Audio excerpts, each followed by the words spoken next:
vai sair um edital unificado com todas as especializações.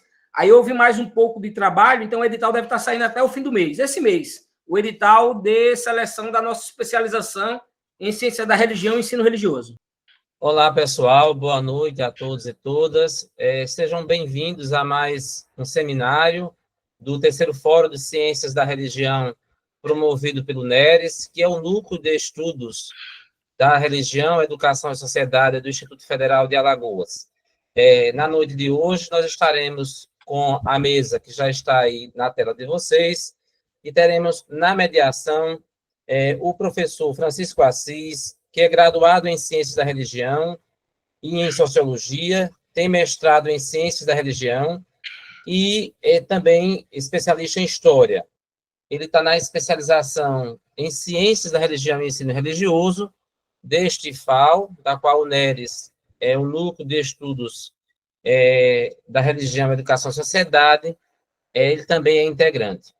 Antes de passar a palavra para o Francisco, que vai apresentar os demais integrantes e mediar esta mesa, cumprimentar mais uma vez a todos e todas, especialmente da pessoa do professor Hugo Brandão, que tem se colocado à frente do NERES e se colocado também à frente desta especialização, de modo que nós estamos percebendo a demanda e a procura por este curso, portanto, um termômetro da demanda e da necessidade de uma temática que ocupa o espaço público e que se faz necessário, enquanto sociedade, apreciarmos esta política pública de educação e que o Instituto Federal de Alagoas, através desta especialização e do NERES, está dando a sua contribuição. Então, parabéns aos integrantes hoje da mesa que têm colaborado e caminhado nessa construção de uma educação pública de qualidade, comprometida com a laicidade do Estado e com a democracia. É com você, Francisco Assis. Boa noite, obrigado, professor Flávio. Começamos, dando início a esse evento com a ilustre presença do professor Sebastião Hugo Brandão Lima, que será um dos nossos palestrantes. Ele é coordenador do programa de pós-graduação em Ciências da Religião e Ensino Religioso e professor de Filosofia no Instituto Federal de Alagoas. Também é graduado em Filosofia pela Universidade Federal de Alagoas, tem doutorado e mestrado em Ciências da Religião pela Universidade Católica de Pernambuco, é líder de 2 grupos de pesquisa SINPq, o Núcleo de Estudos da Religião na Educação e Sociedade, e o NERES, que é o Núcleo de Estudos de Filosofia, NEFIL. O professor Hugo Sebastião irá nos honrar com a palestra sobre ensino religioso e pluralidade, conexões no espaço escolar. Em seguida, teremos a fala do ilustre professor, Dr. Fábio Salles, que possui mestrado e doutorado em Ciências da Religião pela Universidade Católica de Pernambuco, é integrante do Núcleo de Estudos da Religião, Educação e Sociedade, NERES, é professor da especialização em Ciências da Religião e Ensino Religioso, CRER, do IFAL. E o ilustre professor também nos agraciará com o tema Ensino Religioso, Pluralidade e Laicidade. Então, professor, é com o senhor aí. Obrigado, Francisco. Boa noite a todas e todos. É muita felicidade estar com vocês novamente num dia de palestra, numa noite de palestra. Espero estar à altura do momento de discutir ensino religioso. Tem algum tempo que nós, do NERES, temos nos cobrado para discutir mais o ensino religioso.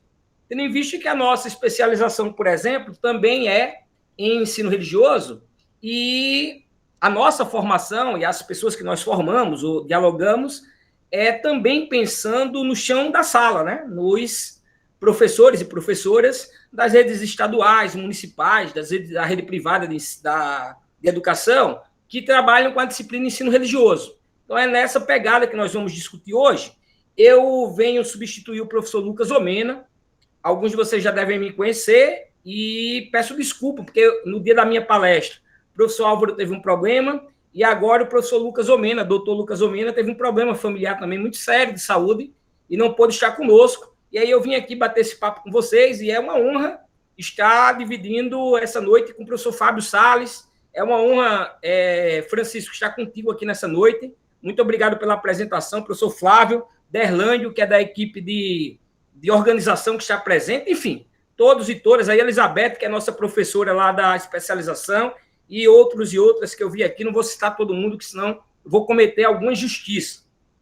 Então, a primeira coisa que eu quero adiantar aqui é que a escola ela é o primeiro lugar onde o diferente deixa de ser exceção e passa a ser regra. E nessa frase aí tem um conteúdo psicanalista muito grande, assim, sobretudo numa pegada do Lacan. Lacan fez uma releitura do Freud, né?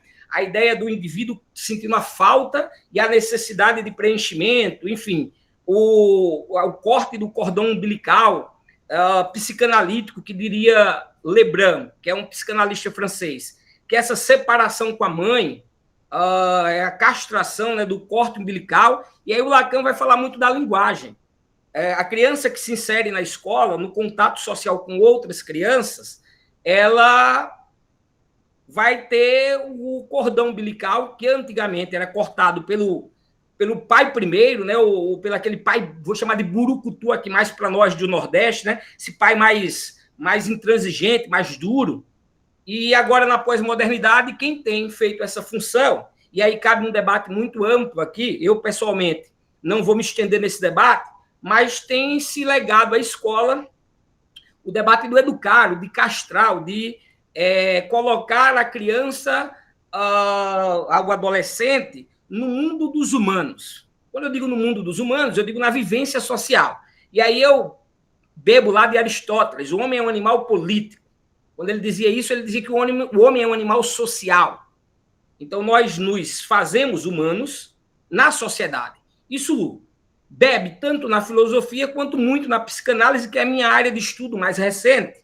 E eu quero já iniciar esse debate dizendo que na escola, esse lugar, esse primeiro lugar, ele deixa de ser exceção e passa a ser regra, porque a criança vai ter que conviver com outras crianças, adolescentes com outros adolescentes, e ele deixa de ter onipotência no seu universo de criação, pela sua mãe, pelo seu pai, quando ele é onipotente, ele é o todo-poderoso. Hoje nós enfrentamos, por exemplo, e aí eu trabalhei isso no meu mestrado e no meu doutorado, a ausência de não, a ausência da intervenção do pai ou da mãe.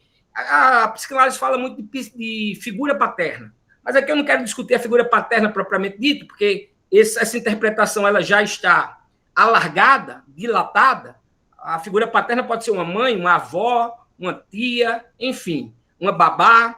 É quem dá o interdito, quem dá o não, quem dispõe de limites ao indivíduo. Sobretudo, aqui estamos falando de crianças e adolescentes. Então, a escola passou a ser esse lugar, o que é preocupante, porque esse lugar deveria ser prioritariamente da família. Uma vez que as famílias não estão exercendo o papel de oferecer, ou melhor, de imputar limites, fica esse papel regulado à escola, né? Taxado para a escola. E aí é nesse sentido, é nessa escola que eu quero discutir o ensino religioso, como proposta de uma perspectiva do ensino religioso que respeite, ou melhor, que abrace a diversidade, um ensino religioso plural. Então, basicamente, nós vamos discutir o ensino religioso e o pluralismo. Quando nós falamos de pluralismo religioso, automaticamente nós estamos intervindo na sociedade, intervindo na escola, no fazer educação, em especial, neste caso, mais especificamente, a partir do ensino religioso, estamos intervindo, está havendo uma intervenção no combate às intolerâncias, na defesa cultural do respeito. E é nesse sentido que nós advogamos também pela manutenção do ensino religioso nas escolas. Então, aqui abre-se um primeiro debate, quando eu, por exemplo, me auto-intitulo de esquerda, não é uma discussão propriamente política aqui, mas eu quero fazer esse corte, porque alguns ficam surpresos quando sabem que eu defendo o ensino religioso. Mas aí eu peço, senta comigo e vamos entender que tipo de ensino religioso é o que nós defendemos. O que nós estamos a defender enquanto ensino religioso é o que nós estamos fazendo nesse fórum.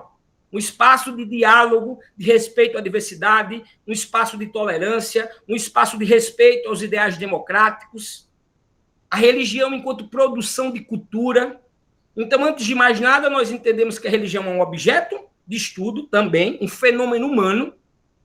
Ora, o fenômeno religioso, o fenômeno metafísico, é extremamente importante, mas está muito mais na área ou no campo da teologia, das crenças, da religiosidade vivenciada pelos fiéis ou pelo coletivo de fiéis. Aqui nós estamos discutindo a religiosidade em termos científicos. Daí surge a ciência da religião. E então compreendemos a perspectiva do fenômeno religioso, de estudarmos, pesquisarmos o fenômeno religioso. E este fenômeno religioso ser discutido, né, ser trabalhado com nossos adolescentes e crianças numa perspectiva de um pluralismo religioso, repito, de combate às intolerâncias, de diversidade cultural, de cultura do respeito, de propagação de ideais solidários, enfim, entendendo que a religião é extremamente importante, é um objeto de estudo extremamente importante para a sociedade, assim como é estudar história, assim como é estudar o espaço, e todas as questões que envolvem a geografia, como é importante estudar a vida na biologia, os eventos naturais na física, as interações químicas, enfim, a religião ela tem em sua dimensão um aporte de explicar, ou é parte da explicação da nossa vida política, da nossa vida cultural, dos nossos preceitos éticos. Então, assim, não existe Estado ou pensar o Estado sem levar em consideração a religião. Não tem como estudar a cultura de um povo sem estudar a religião. Peter Berg já dizia, quer entender um povo, vai entender as suas aspirações simbólicas. A religião não tem nenhuma ferramenta para entender o povo, entender a cultura de um povo, do que entender a sua religião, o seu fazer no mundo. Então, vejamos, nesse sentido, nós propomos o estudo ou o ensino da religião para discutirmos o fenômeno religioso, a diversidade religiosa, e não o ensino catequético. Então, fica aqui uma provocação, que é o ensino religioso, ele deve ensinar uma religião, ele deve converter, ele deve ele deve combater o ateísmo, ou deve formar para o respeito e a convivência? Que tipo de ensino religioso nós estamos a defender quando defendemos o ensino religioso? E mesmo, quando estamos a criticar, que tipo de ensino religioso nós estamos criticando? Porque, ao que me parece, os críticos, quando dizem, mas isso é um absurdo defender o ensino religioso na escola, religião cada um tem a sua, como se fosse time de futebol, como se estudar religião não envolvesse a compreensão da nossa vida política, como se estudar religião não tivesse relação com compreender a nossa vida cultural, os nossos aspectos éticos, reafirmo. Então, me parece que os críticos ao ensino religioso, eles estão a criticar, e nesse sentido eu concordo, nós temos acordo, o ensino catequético, o ensino que doutrina, o ensino de uma única religião, o ensino confessional. E já adianto, vou iniciar aqui os meus slides, já adianto que em parte do material que eu irei demonstrar, nós temos notícias péssimas em relação ao ensino catequético, por exemplo, que nós tanto combatemos. Nós que somos do campo das ciências da religião, combatemos o ensino catequético, doutrinário, confessional, entendemos que o ensino deve ser plural, diverso, estudar as diversas religiões, o respeito às religiões, e aí nós não temos boas notícias, mas temos muita esperança, porque há muita informação, muita pesquisa, muitos dados mais recentes que nos enchem, pelo menos, um tantinho de esperança que essa situação possa ser mudada. Vou apresentar aqui os meus slides. Então, retomando, nós pensamos o ensino religioso como um espaço de discutir diversidade cultural, religiosa, os aspectos da solidariedade entre as religiões, ou mesmo a busca do que há em comum nos diversos credos religiosos. O que há em comum nessa busca incessante, incansável do homem, do humano, em significar sua realidade a partir de elemento que nós chamamos de sagrado, ou do elemento, desculpa, que nós chamamos de sagrado, que se distancia um pouco do mundo secular, da vivência secular. Então, repito aqui, nós vamos discutir hoje o ensino religioso e a pluralidade, compreendendo o ensino religioso nessa perspectiva, conexões no espaço escolar. Então, eu pretendo passar por 3 pontos rapidamente nessa discussão, nessa apresentação. Discutir primeiro os marcos legais e desafios do ensino religioso no Brasil. Então, já antecipo um pouco que nós estaremos a discutir aqui, por exemplo, adiantando que o STF, em 2017, por 6 votos a 5, formou maioria para legalizar, digamos assim, ou legalizar a manutenção, se é que é possível dizer. Peço desculpa se eu não tenho um aparato oratório das nuances do direito, mas tornou legal ou admitiu a manutenção do ensino confessional. Em 2017, foi por pouco, 6 votos a 5. Nós, da ciência da religião, pelo menos em sua maioria, estávamos querendo a proibição. O que os críticos, por exemplo, não sabem. Achavam que nós estávamos querendo o ensino religioso a qualquer custo, a todo preço, e não era. Houve diversas sessões lá no STF, palestras para os ministros poderem votar, e, infelizmente, eles entenderam que deve-se admitir o ensino confessional, o ensino catequético nas escolas no Brasil. Nós achamos isso um grave erro, e mais à frente a gente fala um pouco disso. Mas isso foi um balde de água fria, porque nós, pesquisadores de ciências da religião, e eu falo nós, pelo menos o que há de majoritário, o entendimento me parece que é esse, mas certamente nós temos alguns que serão contra. É uma perspectiva de que no ensino religioso se trabalhe com profissionais formados para isso, e que entendam a religião nas suas diversas dimensões, na sua diversidade cultural, diversidade religiosa, no combate à intolerância.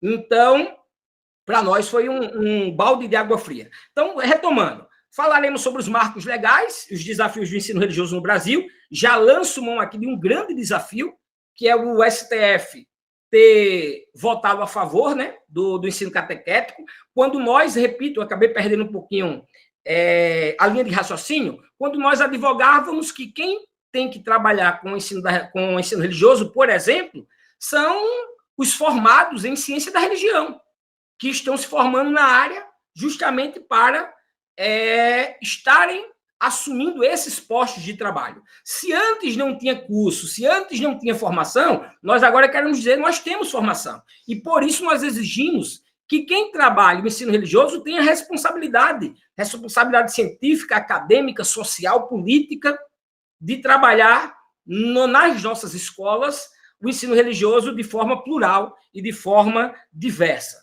Retomando, irei para o segundo ponto, que é trabalhar a pluralidade religiosa como riqueza e oportunidade educativa. Então, como esse ensino religioso seria trabalhado nas escolas? Como é que nós trabalharemos as religiões? Aqui eu vou lançar luz sobre alguns pontos que acho interessante e que quero dividir com vocês. No terceiro ponto dessa palestra, as conexões do espaço escolar, práticas pedagógicas e o ensino religioso como educação para a paz. Então, vou ser mais sucinto no terceiro e no segundo tópico, mas no primeiro vou passar um pouquinho de tempo só para a gente ver as leis, e parte disso eu já comentei com vocês, que foi em relação à decisão do STF. Deixa eu voltar aqui. Bom, nosso primeiro tópico, como eu mostrei anteriormente, o ensino religioso no Brasil, os marcos legais. Então, trouxe essa afirmação aqui, nessa frase, para a gente pensar, mais do que ensinar religiões, o ensino religioso ensina sobre o fenômeno religioso. Vejam, não é explicar a religião do ponto de vista de converter ou de defender os credos religiosos. É ensinar ou discutir o fenômeno religioso. E discutir o fenômeno religioso, por exemplo, está em pauta discutir o ateísmo, as implicações do ateísmo, os sem religião. Não sei se vocês viram agora, saiu o resultado do último censo, Eu, inclusive, agora há pouco, estava dando entrevistas do último censo e falei lá, tem um texto que eu publiquei, tem um texto que já foi aceito, está saindo agora, sobre os sem religião. Os sem religião também são parte do fenômeno religioso. Não estão vinculados a nenhuma instituição religiosa. E devem ter espaço dentro das escolas para discutir a sua identidade religiosa, como ele vive a religiosidade. E aí, quando eu digo vive a religiosidade, os sem religião, é porque sem religião não quer dizer que é ateu ou agnóstico, quer dizer que ele pode acreditar em Deus, mas não se vincular a nenhuma religião, não se sentir pertencente a nenhuma. E esse também tem que ter o seu espaço, o seu modo de enxergar a vida e de viver o fenômeno religioso respeitado. Então, repito que nós pensamos, enquanto ensino religioso, discutir, sobretudo, o fenômeno religioso. Bom, em relação ao marco legal, ou os marcos legais, como eu tinha falado, o primeiro é frisar que a Constituição brasileira, no artigo 210, inciso 1, prevê o ensino religioso como disciplina facultativa nas escolas públicas, mas não confessional. Isso aí, basicamente, essa interpretação caiu em 2017. Então, veja, o ensino religioso, ele está previsto na Constituição brasileira. Ele já está lá, já está posto. A luta, a disputa simbólica, o campo de disputa político, era se esse ensino seria confessional ou deveria ser obrigatoriamente o ensino do pluralismo religioso, enfim, como eu já mencionei até aqui. E foi vencido, foi voto vencido. Eu volto a falar mais um pouco, mas deixa eu adiantar aqui, LDB 9.394/96, o ensino religioso como parte da formação básica. Então, está posto na nossa legislação, está posto nas leis, o ensino religioso, e é esse ponto que estava, né, em debate, mas que nós precisamos retomar essa discussão. E o parecer CNE-CP, né, 11 de 2017, a resolução CNE-CP 2 de 2017, traz 2 pontos: ênfase na natureza laica, plural e não proselitista, e ensino voltado à compreensão do fenômeno religioso como dimensão cultural. Aqui, eu diria que os marcos legais e conceituais estavam ao nosso favor, ou ao que nós compreendemos que deveria ser o ensino religioso. Não era. Mesmo com a lei dizendo com a Constituição dizendo que não era um ensino confessional, mesmo o parecer do CNE dizendo que a ênfase é de natureza laica, olha o plural aí do pluralismo, plural e não proselitista, voltado para a compreensão do fenômeno religioso e da dimensão cultural, ainda assim, muitas escolas, historicamente, quem dava aula de ensino religioso eram padres, pastores, muitos teólogos, com todo respeito aos teólogos, o espaço também está aberto para os teólogos trabalharem no ensino religioso, mas eu confesso que nós precisamos também debater nesse sentido, porque a teologia é uma teologia cristã e as outras religiões, e a dimensão cultural das outras religiões, como a afro-brasileira. A Umbanda e o Candomblé cresceu vertiginosamente nesse último censo. Nós, enquanto pesquisadores da ciência da religião, já aguardávamos isso. Levamos um balde de água fria quando isso não se mostrou no censo de 2010. Nós interpretamos que muito disso ocorreu em função dos graves ataques que as religiões de matriz afro-brasileira sofreram com os neopentecostais, que cresceram muito e que demonizavam, colocaram as religiões afro-brasileiras como inimigo comum, demonizavam as suas divindades.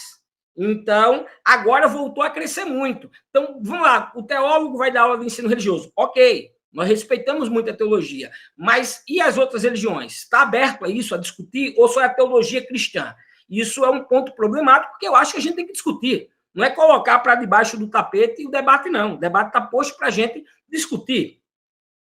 Bom, voltando para a decisão do STF, eu vou falar menos agora, porque já na introdução trabalhei esse tema.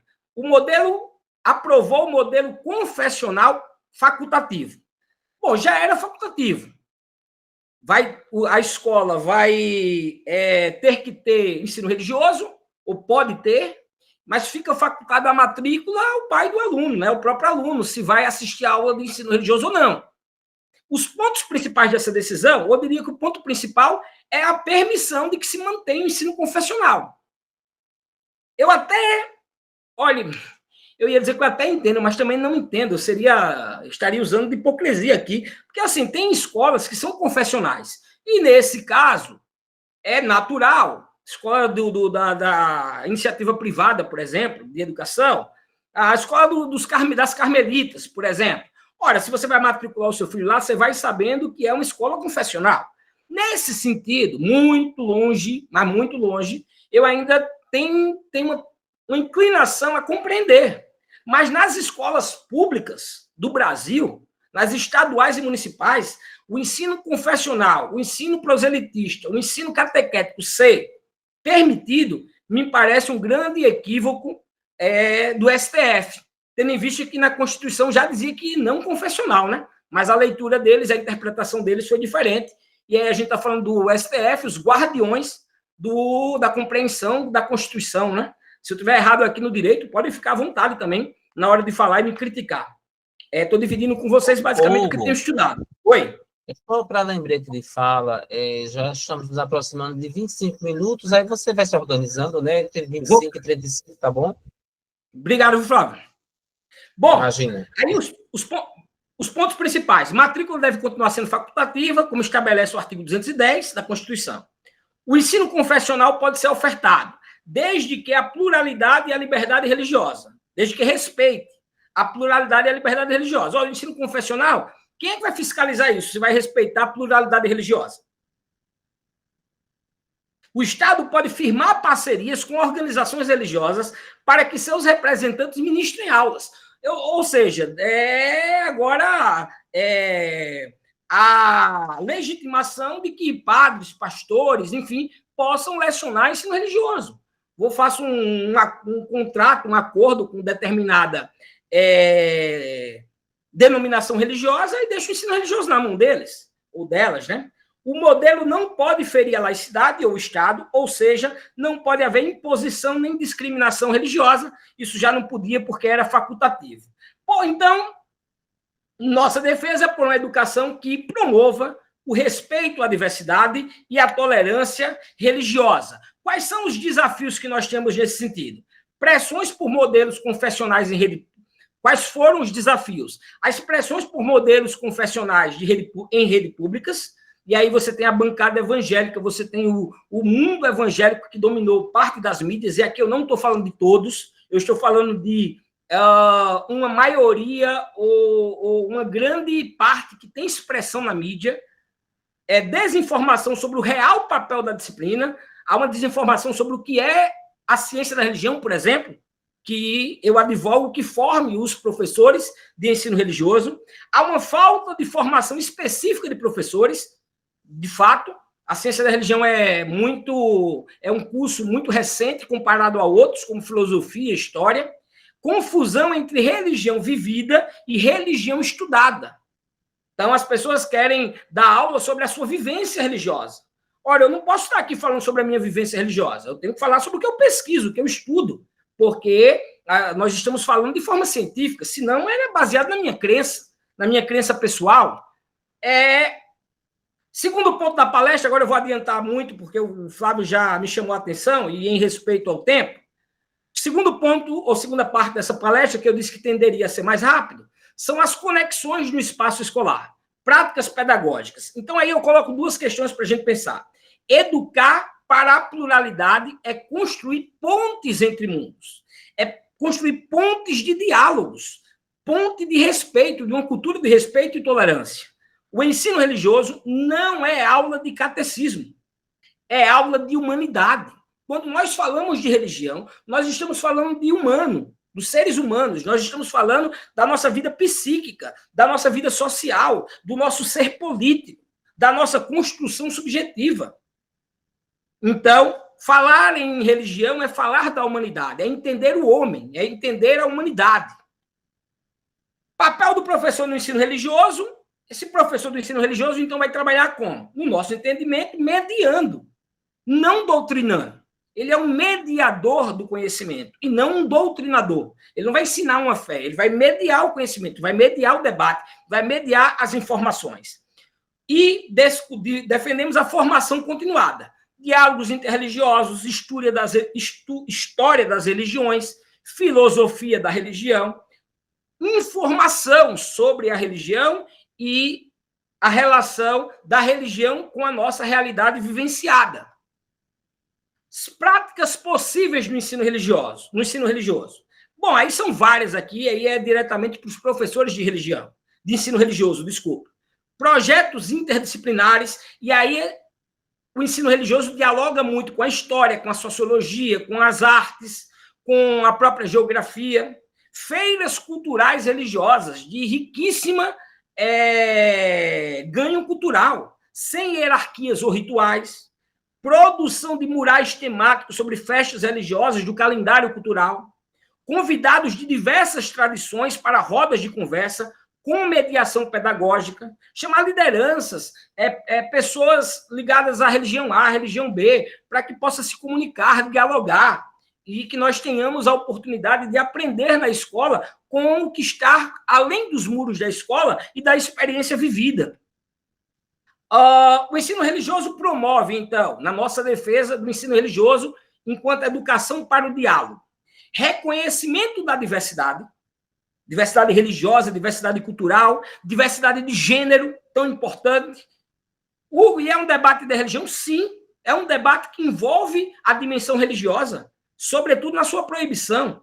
Combate à intolerância e aos fundamentalismos, os fundamentalismos de gênero, fundamentalismos políticos, fundamentalismos religiosos, a compreensão histórica e simbólica das religiões, de todas elas, inclusive as minoritárias, que tanto são atacadas, como a religião praticada de matriz afro-brasileira, o candomblé, a umbanda, que advém dos negros escravizados, e hoje não é a religião mais negra do Brasil. Me perdoe, Flávio, o tempo, mas só um parênteses para comentar isso. A religião mais negra do Brasil, mais preta do Brasil, é a evangélica. Tem um livro agora recente discutindo isso. O candomblé e a umbanda, onde tem a maioria da sua população, é no Rio Grande do Sul. E uma grande parte de brancos. Por exemplo, nós somos levados ao grande equívoco achando que é na Bahia. Só para discutir aqui a questão identitária. E como nós precisamos estudar o fenômeno religioso e entendê-lo. Compreensão histórica, né? Formação da ética, do cuidado e da solidariedade e a valorização cultural de um povo. Repito, segundo Peter Berg, não existe entendimento de um povo sem estudar a sua religião. Quer entender a cultura? Estude a religião. Então, a pluralidade religiosa como riqueza, uma educação para a paz, seria o nosso terceiro tópico. Como já acabou o meu tempo, eu só vou ler aqui muito rapidamente para finalizar esse momento com vocês. E aí trago aqui, reconhecer a pluralidade não é relativizar a fé. Ouçam bem, não estou propondo aqui a relativização da fé. Muito pelo contrário, é a afirmação da dignidade da diferença. Abraçar a diferença como algo importante e positivo. Não como algo que precisa ser só tolerado, respeitado, mas como algo que nos faz crescer como seres humanos. A diferença como algo importante. O Brasil como espaço plural, então, nessa perspectiva de diferença, divido aí em 5 tópicos: a diversidade religiosa crescente, sobretudo a expressa agora no censo de 2022. A escola espelha esse mosaico. Na escola nós temos essa diversidade cultural, de crença, de gênero, de raça, econômica. Em tempos de intolerância, o ensino religioso pode ser um instrumento de reconciliação. Pode ser uma ferramenta para transformarmos nossa sociedade. Pluralidade não é o problema a ser resolvido, mas condição para formar cidadãos éticos, críticos e empáticos. A riqueza cultural é um campo de infindável conhecimento de si e do coletivo ao qual pertencemos. É assim que nós interpretamos essa pluralidade da discussão religiosa no Brasil e de como nós pensamos o ensino religioso. Por fim, aqui, para fechar de vez, agora sim, eu trago essa frase do Rubem Alves. Rubem Alves é um teólogo, assim, acho que eu diria que o maior do Brasil, infelizmente nos deixou há pouco tempo, e ele nos diz assim: a religião que não nos torna mais humanos não é digna desse nome. Religião humana, a perspectiva de uma religião que nos traz humanidade, que nos humaniza. É dessa religião que nós queremos discutir dentro dos espaços escolares, onde humaniza a crença do outro, onde humaniza a diferença, onde humaniza a diversidade. Por isso que nós falamos de uma estrutura de um ensino religioso plural. Pergunte-se, o que o ensino religioso tem promovido em sua escola ou comunidade? Rejeição ou escuta? Conflito ou compreensão? O desafio é nosso, formar estudantes que saibam conviver, dialogar e respeitar, não apesar da diferença. Isso é lindo, mas graças a ela. A diferença, nesse sentido, nós a abraçamos, a incentivamos, a reconhecemos. E fecho com Rubem Alves: há escolas que são gaiolas e há escolas que são asas. Eu me recuso a comentar essa frase, porque queria que vocês mesmos tirassem suas conclusões, e eu espero que se encantem com um espaço escolar que tenha asas. Muito obrigado a todos e todas. Professor Hugo, obrigado. Há uma fila de pessoas que levantaram a mão e querem fazer diretamente a pergunta. Quem quiser escrever no mensagens, eu vou deixar o chat aberto aqui. Se aparecer algum criminoso, eu excluo. Fábio, fica à vontade, eu vou estar de olho aqui. Certo. Deixa eu só me diga se nós estamos aí na tela. Estamos, estou vendo bem. Então, pessoal, mais uma vez, boa noite a todos e a todas. É com imensa felicidade que nós aqui nos encontramos na noite de hoje, especialmente pela passagem, né, desse tema, o ensino religioso, a pluralidade e a laicidade. Um tema que para nós é muito caro e é muito importante, né? Já foi mencionado aí várias vezes o censo, né? Os dados do censo que saíram e estão por aí polulando, estão mexendo com as nossas cabeças, com as nossas pesquisas, nos fazendo refletir justamente sobre esse panorama, né, religioso que se apresenta no nosso país. Veja só, pessoal, eu gostaria de agradecer à nossa instituição, ao Instituto Federal de Alagoas, à especialização em Ciências da Religião, aos nobres colegas que aqui estão dividindo esse espaço comigo e, sobretudo, a todos aqueles que se encontram acompanhando, né, essas últimas sextas-feiras, que a gente vem se encontrando.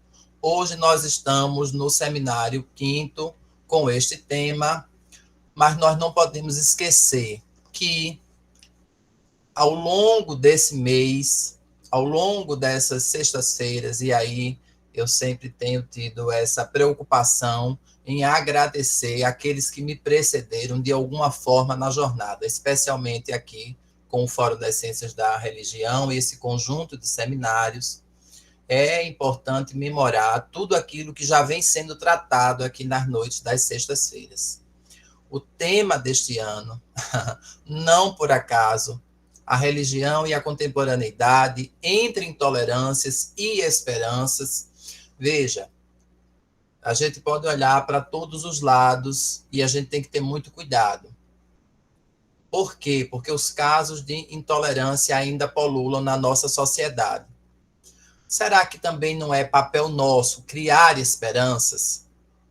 Na condição e na posição de professores, será que também não é tarefa nossa sermos animadores, fomentadores de esperanças?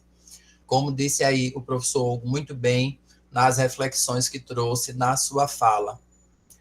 Eu trouxe aqui um pouquinho de Cora Coralina para a gente começar essa reflexão. De título, Meu Destino. Nas palmas de tuas mãos, leio as linhas da minha vida. Linhas cruzadas, sinuosas, interferindo no teu destino.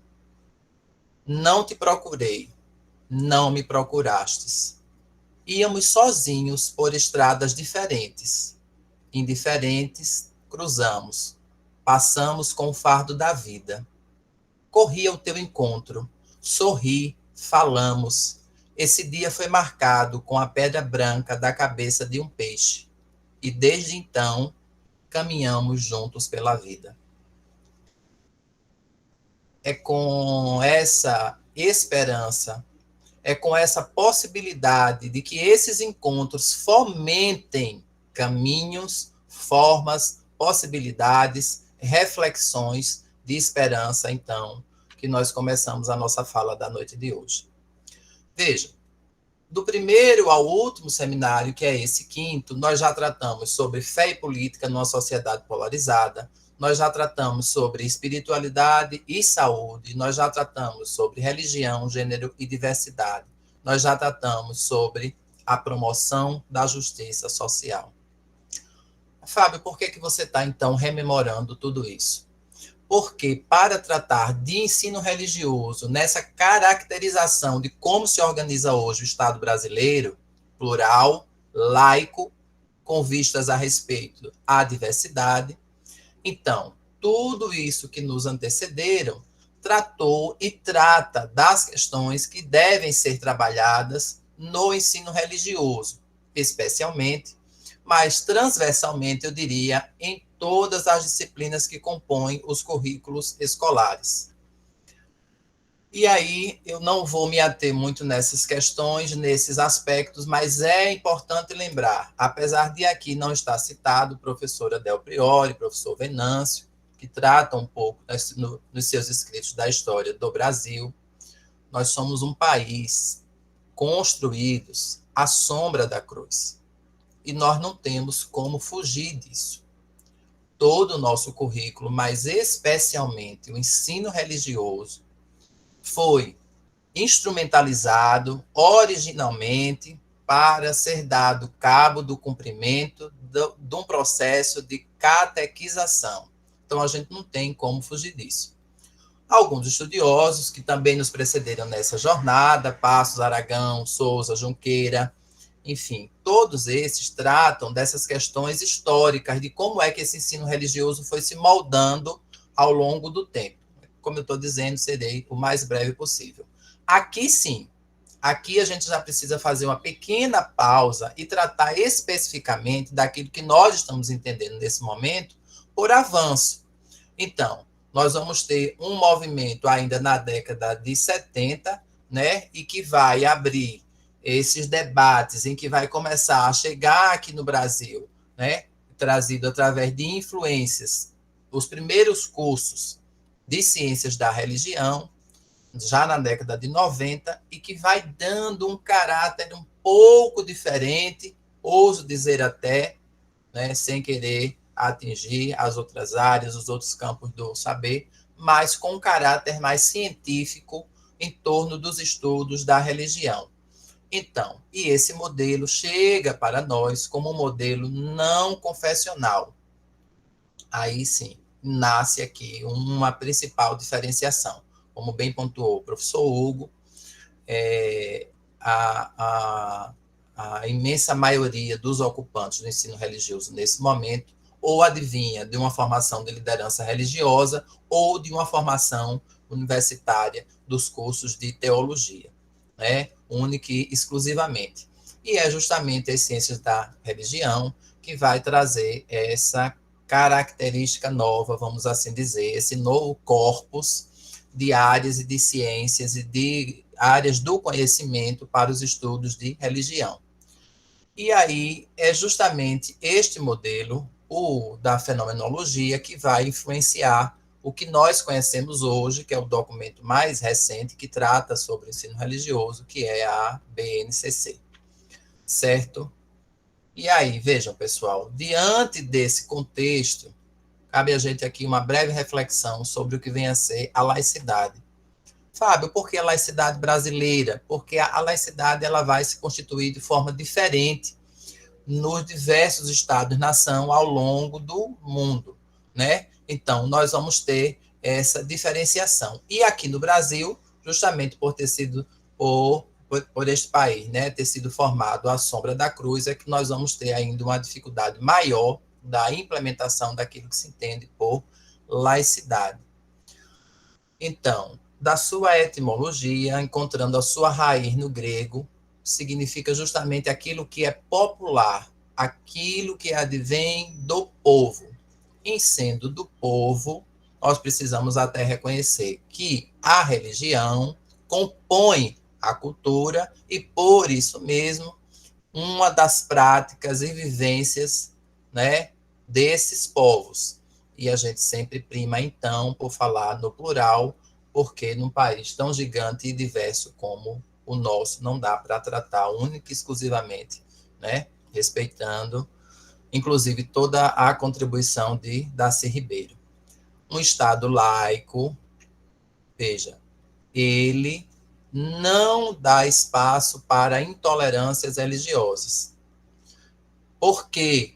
Porque ele respeita toda a diversidade de culto, de crenças e de não crenças, tá certo? E aqui no Brasil, especialmente, não por acaso nós temos leis e mais leis para tratar do mesmo assunto, daquilo que advém do tronco, né? Perdão, das raízes da Constituição. Então, atualmente pode-se dizer que o Brasil é um país laico. E, dentre outros fatores, assim como Diniz e Lyons nos permitem observar a separação entre a ordem secular e os valores religiosos nas instituições básicas do Estado, a ausência de uma religião oficial, as garantias constitucionais de liberdade de crença, de consciência, de manifestação e de não crença, como diz a lei, a proibição da vinculação entre o Estado e organizações religiosas e os acordos internacionais, dos quais o Brasil é signatário e que possuem conteúdo laicizador. Chegando aqui agora, nesse momento, então, específico, ao ensino religioso e às ciências da religião.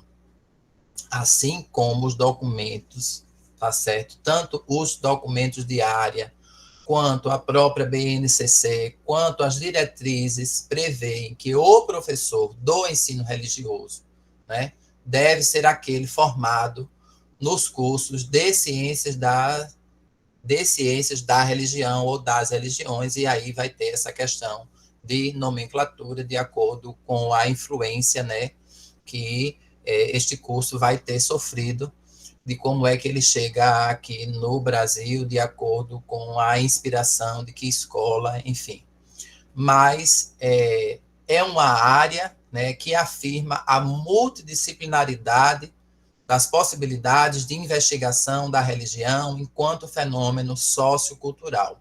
E aí sim, o ensino religioso, né, já agora com um corpus próprio, que vai permitir que uma coisa seja complementar à outra. Então, agora nós temos uma caracterização, uma formatação própria do que deve ser tratado no ensino religioso, respeitando toda a organização e a legislação do Estado brasileiro, e como deve se formar, então, um professor do ensino religioso nos cursos de ciência da religião.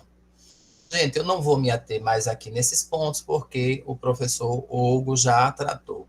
Só quero chamar a atenção para esse conjunto de legislações que tratam das questões de religião, principalmente quando se trata de criança e de adolescente. A Constituição, o Estatuto da Criança e do Adolescente, as diretrizes e bases da educação, as DCNs, o próprio PNE, né, e a BNCC agora, por último. Em se tratando de Brasil, como eu disse, um país gigante, diverso, e, claro, eu estou falando aqui, inclusive, aligeradamente. Às vezes, quando a gente escuta, quando a gente tem uma observação dessa, parece que foi que tudo se deu no momento em que as cabeças iam estudando, as consciências iam se ampliando e tudo foi se dando de uma maneira natural, tranquila, pacífica. Agora há um entendimento diferente, etc, etc, etc. Meu Deus, como eu queria que tivesse tudo sido assim, tão calmo, tão claro e tão pacífico. E nós sabemos bem que não é. E que neste campo, ou naquilo que nós entendemos por campo, a partir de Bourdieu, este campo é um campo que está em permanente conflito. O Brasil tem na sua formação histórica a pluralidade de crenças que estão em disputa, notadamente as religiões católicas e o mundo evangélico. Isto não significa que as outras crenças não estão em disputa, a exemplo das religiões de matriz africana, as cosmovisões indígenas, as crenças orientais, o espiritismo kardecista, os agnósticos, os ateus, entre outros segmentos, sejam religiosos ou inclusive filosóficos. As instituições e os agentes sociais disputam o monopólio nas relações com o sagrado. Então, nós temos um campo em disputa. Mas, Fábio, isso vai se dar no âmbito escolar? Vai. Mas isso vai se dar no âmbito. A gente está vendo aí o que é que os números estão revelando e o porquê de tanta ansiedade para que saísse os números, para que corrente religiosa, para que designação, para quem está na frente, para quem está atrás, para quem reduziu, para quem aumentou. Isso significa muita coisa, tá certo? Um pouco dos dados. Vejam. Mas será que esse é um simples tempero no nosso caldeirão cultural? Nos parece que não.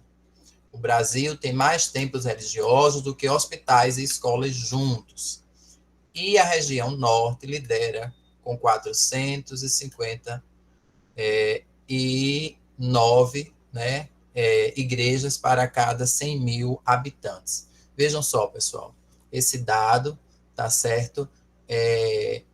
Eles são de 2022, né? São dados recentes. E aí eu queria fazer aqui uma reflexão. Então, a região norte, que é uma região predominantemente ocupada por uma região de floresta, que é uma região que abriga, né, um número muito expressivo de povos indígenas, de tribos, de comunidades e de etnias. Vejam só, com tudo isso, é nessa região que nós temos a maior concentração do número de igrejas, do número de templos religiosos. Será que isso não é um dado para nos chamar a atenção? E será mesmo que esses religiosos respeitam, então, a própria caracterização étnica e cultural dos grupos indígenas? Fica aqui, tá certo, a nossa reflexão. Recentemente, lá no nosso campo, nós tivemos um evento com a presença, né, de uma comunidade indígena, de um grupo étnico, os Vassucocal, aqui do estado de Alagoas, a cidade de Joaquim Gomes, e hoje há um convívio com essa diversidade religiosa dentro da tribo que nos pareceu, né, pacífico, harmônico. Por que eu estou dizendo isso? Porque nós ouvimos a liderança naquele momento tratar sobre o assunto. E por que eu estou trazendo isso? Como um dado que chega a ser curioso, porque nós sabemos que a religião foi utilizada como instrumento de aculturação, né, com tudo que cabe dentro desse conceito. Enfim, o professor já falou sobre essa questão, né, sobre a decisão do STF em cima da legislação, que permitiu, então, que as escolas confessionais, né, que elas ensinem os seus catecismos, mas é importante que se diga que essa permissão não é total e restrita. Essas escolas também devem obedecer e respeitar o conjunto de regramento de leis, a laicidade, a pluralidade, a diversidade constante no nosso país. E deve, sim, tratar dos demais temas. Elas só não são proibidas de ensinar ou de professar o seu credo religioso. E aqui, vejam só, a gente está diante desse cenário de diversidade religiosa, de formação acadêmica, docente, então, para o ensino religioso. É nesse caldeirão fervendo da cultura do nosso país, então, que esses cursos vão se estruturar, que nós vamos estar dentro do chão da sala de aula, nesse campo em disputa. As pesquisas mostram, né, o quanto ainda é significativa a presença de professores com formações das mais diversas, pegando essas aulas de ensino religioso para complementação de carga horária, etc., etc., como se qualquer coisa servisse para constituir o corpus dessa disciplina no nosso país. E nós temos uma série de desafios para lidar, né? Por quê? Porque nós estamos tratando da formação de novos formadores. Nós estamos tratando dos formadores que estarão na escola, na sala de aula, tratando sobre esses temas. E com um corpus próprio de ensino, de fazer ciência, de investigação, né, de replicação e mais, que devem implementar uma prática pedagógica, didática, que forme dentro do ponto de vista do mais humano, do respeito à diversidade, à pluralidade, e que, sobretudo, seja também alimentadora e formadora, né, de condições de esperança. E aí a gente sempre vai primar, né, por uma formação, aquela da praxis de Paulo Freire, daquela que planeja, aplica e repensa aquilo, não é? É com essas perspectivas que nós tratamos, e aí, claro, nós precisamos alinhavar tudo isso e construindo essas novas teias de significações e de ressignificações. Para quê? Para que a gente tenha uma formação que garanta não só o nosso alunado, mas principalmente para nós, estudiosos da religião, professores do ensino religioso, né, de alguma forma, formadores, debatedores, animadores, primeiro para que a gente tenha segurança daquilo que a gente vai falar e, sobretudo, para que resguarde a nossa postura ética, a nossa postura estética e a nossa postura de colaboração para com a construção de um mundo plural, diverso, harmonioso e que nos possibilite ressignificar, né? Então, essa abertura para a diversidade, sem a valorização de uma hierarquia religiosa, deve ser uma característica fundamental para o ensino religioso não confessional presente na nova BNCC. E aí a gente trata por nova porque é a última, mas que já nem é tão nova assim, né? Ela estava previsto que até 2021 todos os sistemas de ensino já estariam adequados, né, à BNCC. Então, cabe ao ensino religioso tratar os conhecimentos religiosos a partir de pressupostos éticos e científicos, sem privilégio de nenhuma crença ou convicção. Isso implica abordar estes conhecimentos com base nas diversas culturas e tradições religiosas, sem desconsiderar a existência de filosofias seculares de vida. Isso é o que compõe o texto da BNCC. E aí, pessoal, vejam só. Então, nós temos esses eixos que vão sendo desdobrados em outro tema, que vão ser desdobrados mais ainda para que a gente, ao se perguntar, então, e o que é que eu vou tratar agora nessa disciplina?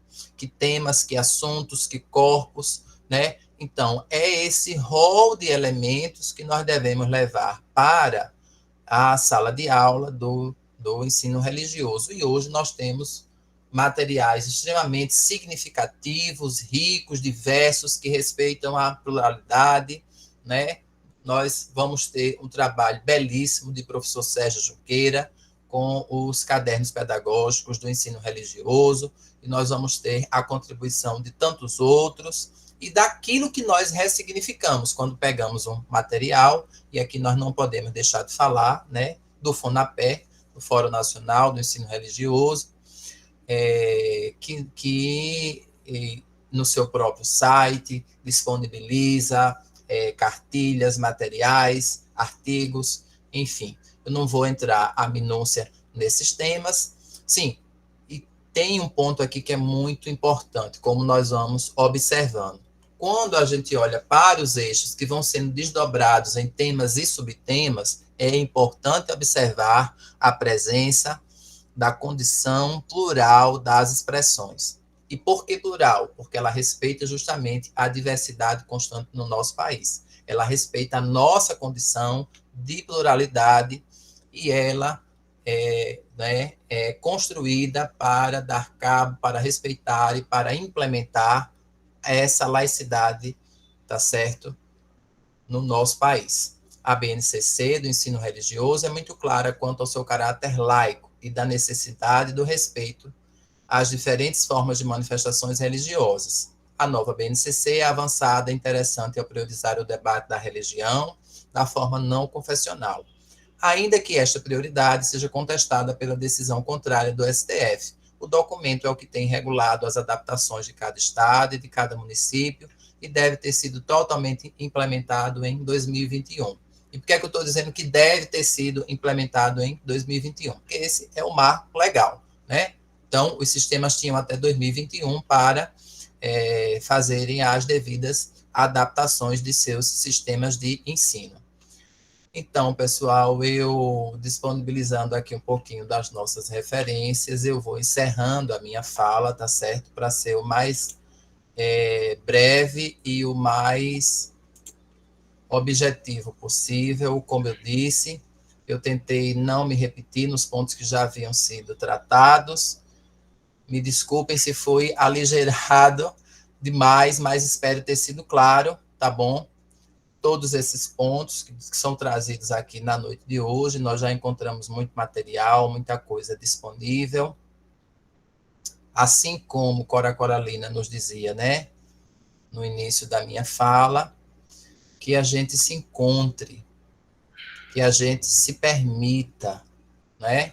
Como diz o meu querido orientador, né, do doutorado, professor Gil Braz, mesmo que o outro tenha colocado uma cerca de arame farpado, às vezes vale até a pena chegar lá perto, ainda que para levar um arranhãozinho, mas de repente a gente consegue desarmar toda essa cerca e ali estabelecer uma ponte.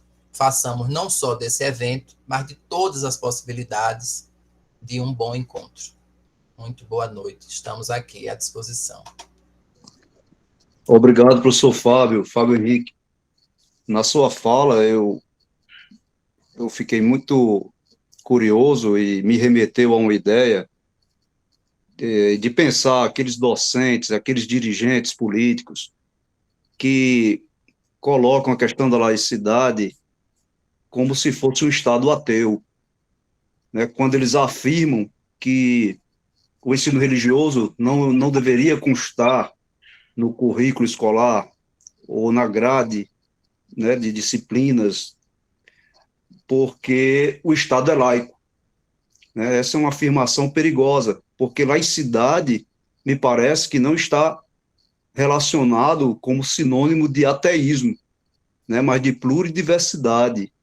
O senhor percebe alguma contradição nesse discurso que muitas vezes surge no senso comum, mas que é reproduzido por dirigentes, até por profissionais pedagógicos que não concordam com a disciplina nas unidades escolares?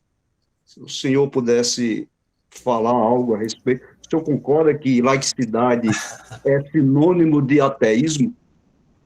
Não, de jeito nenhum. Nós precisamos ainda, né, levar em consideração que no debate, no meio acadêmico, há, inclusive, a diferenciação entre laicidade e laicismo, né? Há esse campo de disputa. Vejam só, nós precisamos, de verdade, entender, né, que essa metáfora da cerca, né, do arame farpado, ela não está distante de nós, não. Ela está mais próximo do que o que nós pensamos. Então, às vezes, as pessoas que compõem os sistemas de ensino, elas estão muito acostumadas, tá certo? A pensar que, ora, o ensino religioso vai tratar do menino que é agitado, que é isso, que é aquilo, que vai levar uma calma, que vai levar, enfim. E o tempo passou, as coisas mudaram, as mentes se abriram desse ponto de vista, não é? A lei, ela é muito clara, ela não deixa essa margem, ela não deixa, tá certo? Essa não é uma coisa vaga de indefinição, não. Laicidade é respeito, ponto. Laicidade E ela dá, inclusive, né, os estudiosos hoje trazem toda essa caracterização, inclusive das características de um Estado laico. Agora, ora por interesse de alguém, há uma distorção nas coisas. E aí sim, aí eu posso, dentro do meu campo de atuação, inclusive como uso do meu poder, seja ele, né, aquele poder investido, ora, por um cargo, seja ele criado, ainda que na minha cabeça, pela minha caracterização pessoal, individual, e que deveria estar resguardada no âmbito da minha vida privada, que é a minha escolha e a minha pertença religiosa, então a gente às vezes distorce um pouco as coisas e vai para o campo, né, em disputa, e aí o professor Tardif deixa isso muito claro, do quanto o currículo é um campo em disputa, inclusive nós estamos vimos e vivenciamos recentemente na história deste país, né, as tentativas de reformas e de distorções do que vem a ser o nosso currículo formativo, tanto do ensino fundamental quanto do ensino médio, mas com um ataque, inclusive, mais significativo para o ensino médio naquele momento.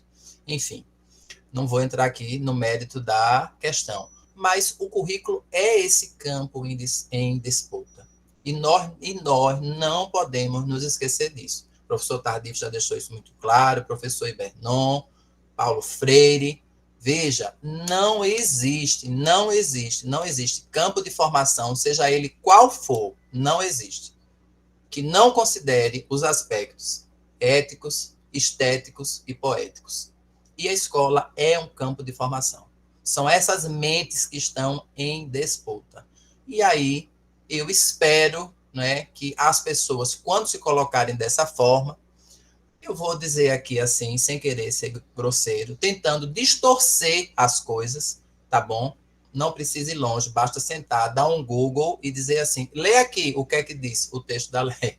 Lê aqui o que é que diz o texto da lei. Onde é que você encontra uma linha aí dizendo que o Estado é ateu ou que deve ser contra, ou que deve combater, ou que isso é fruto ou advém de uma determinada corrente política, porque senão a gente se perde. E aí, veja, minha gente, esses encontros são importantes também para quê? Para que a gente saiba se colocar profissionalmente, para que a gente saiba, para que a gente possa resguardar a nossa postura ética, tá certo? Para que a gente possa dizer e se colocar, não. A minha disciplina, ela tem um corpus próprio, eu não estou inventando, isso não advém da minha corrente religiosa, existe um conjunto de assuntos, de tópicos que devem ser tratados nessa disciplina. E aquilo que perpassa as demais disciplinas, a uma formação humana, integral, civilizatória, né, de respeito à pluridiversidade, como você bem disse aí, Francisco, me perdoe se eu me alonguei na minha fala, mas a gente precisa se posicionar, às vezes, né, com muita força, com muita clareza e com muita segurança daquilo que a gente está fazendo, porque as pessoas que colocam, que têm esse intento, me perdoem, mas querem distorcer as coisas, e nós não deveria haver mais espaço para isso. Obrigado, professor. Satisfeito pela sua resposta. Professor Hugo, quer falar alguma coisa? Não, mas vou aproveitar que você me perguntou para avisar que eu coloquei agora a lista de frequência. E o pessoal não esqueça de assinar, porque a frequência é contabilizada para a emissão dos certificados. Aí dá esse aviso e avisar, Francisco, não sei se você conseguiu aí ver, mas tem 2 perguntas aí direta para mim e no chat.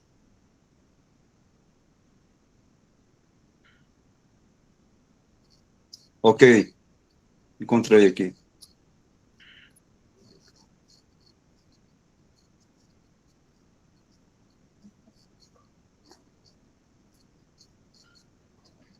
Avisar o pessoal que está aberto as falas, pessoal. Levanta a mãozinha aí, que nem o Flávio fez. Quem quiser falar, fica à vontade. O espaço é para todos nós. Para discordar, inclusive. Fiquem à vontade. É o Rubens Rubens Sebastião Santos, ele pergunta ao professor Hugo, na sua opinião, está muito distante o início do ensino religioso em escolas? Ele cita o exemplo de que no estado de São Paulo não há nenhuma escola, com exceção das escolas confessionais, que ofereça o ensino religioso, né? E o tema, segundo ele, parece bastante confuso. E em uma sociedade confusa, o número de procura por escolas confessionais cresce cada vez mais. Bom, vou tentar dialogar com o Rubens. Agradeci já ele, agradeço novamente aqui a pergunta, né, a participação.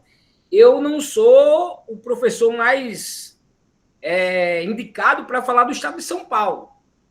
Eu dei uma pesquisada aqui, Rubens, porque eu tinha visto a sua pergunta antecipadamente, e, de fato, em São Paulo, poucas escolas da rede pública, sobretudo da rede estadual, têm ensino religioso, o que é uma contradição também, né? Porque parte da base do governo Tarcísio é de fundamentalistas religiosos, que, teoricamente, deveriam estar ou estariam, né, apoiando o ensino religioso, mas é complexo falar de São Paulo. O que eu posso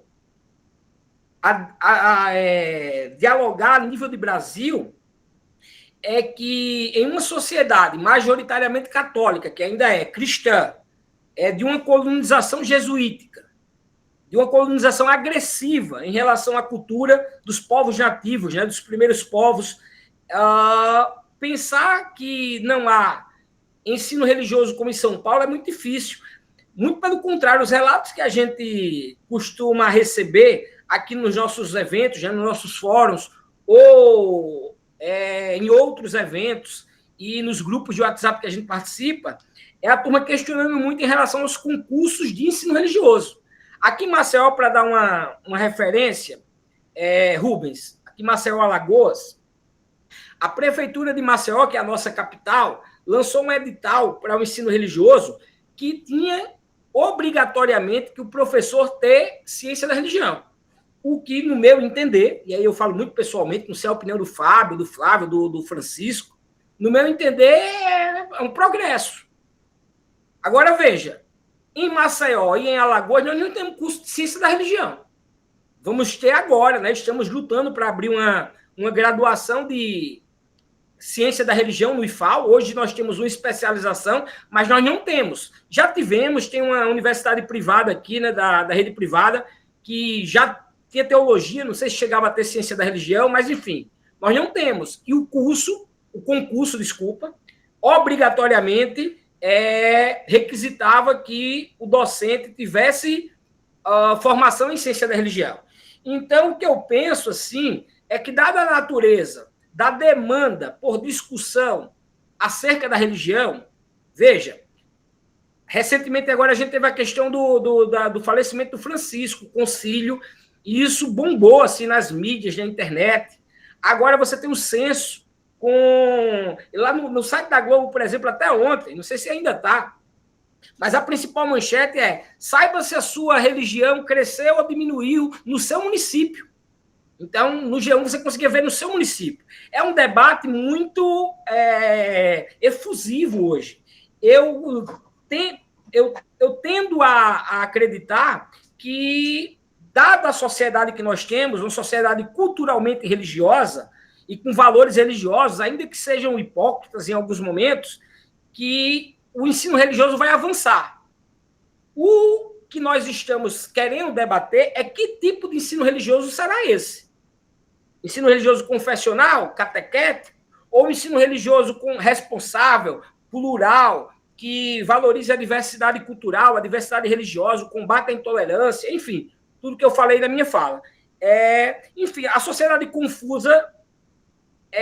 Eu discuto muito pós-modernidade, eu não quero me alongar para pós-modernidade, mas assim, eu convido a assistir alguns vídeos meus sobre pós-modernidade, que eu dialogo esse sujeito pós-moderno, ou esse sujeito atual e a sua dimensão religiosa. Senão eu vou fugir muito aqui do que se pretende o seminário de hoje, que é mais específico para a questão do ensino religioso, e não me alongar muito. Mas, Rubens, obrigado pela pergunta, espero ter, de alguma forma, conseguido dialogar com você.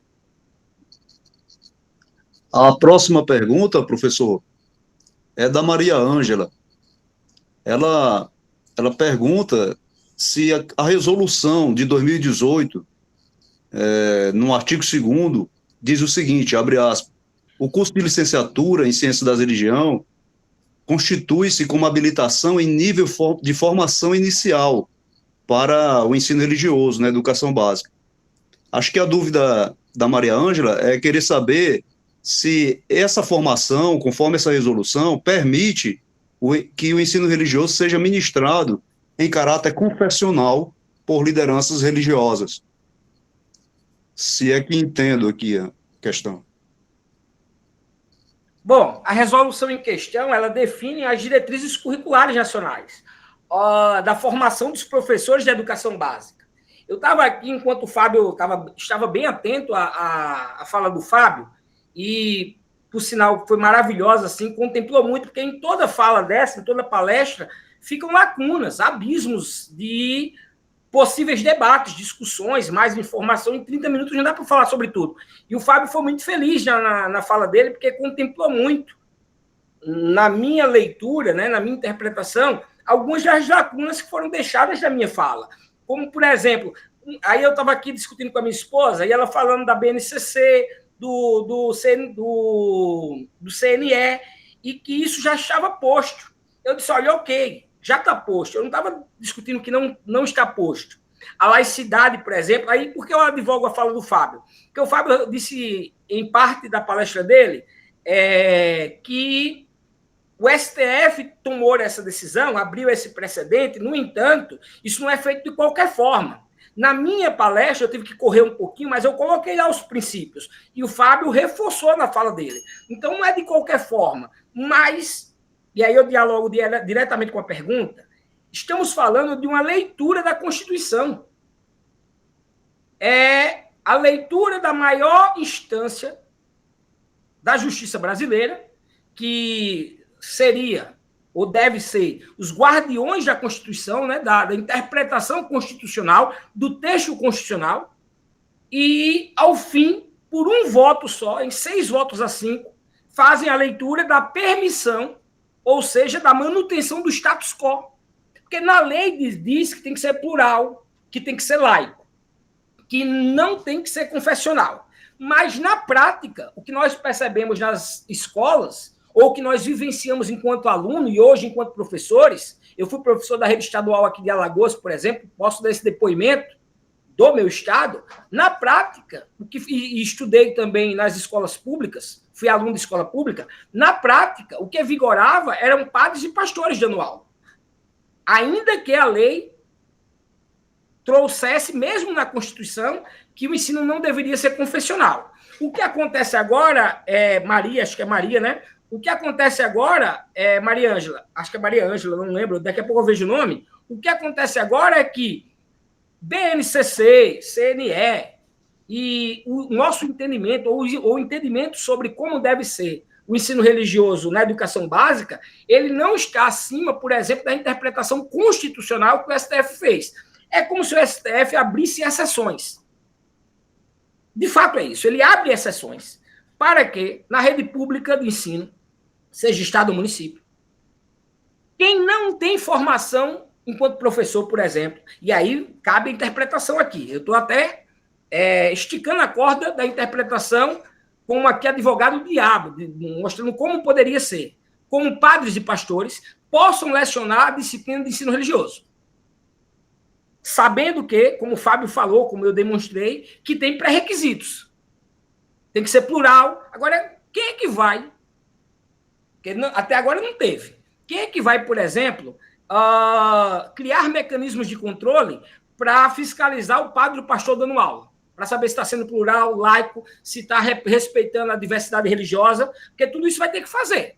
Mas tem exceção para que quem não é formado, quem não tem licenciatura em ciência da religião, por exemplo, possa dar aula de ensino religioso. E aula confessional, aula catequética. Então, eu diria que a resolução, né, de 2018, ela, embora seja progressista, embora esteja em sintonia com o que nós defendemos, ela está abaixo desse precedente do STF de 2017, que é uma leitura constitucional, é uma interpretação da Constituição e abre um precedente incrível. Eu espero ter conseguido, não sei se o Fábio pode me ajudar também, mas enfim. E o texto da lei, veja, principalmente quando ele sai, ele diz que a formação do professor deve ser dada preferencialmente em ciências da religião. É um pântano, é isso mesmo.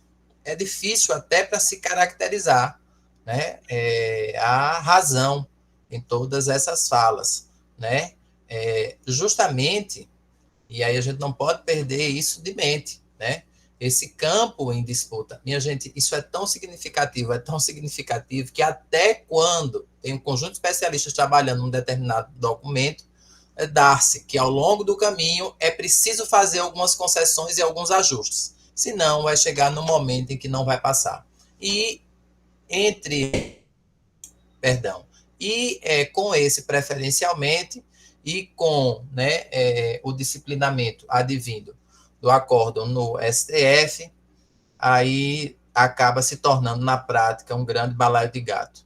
Me desculpem a expressão.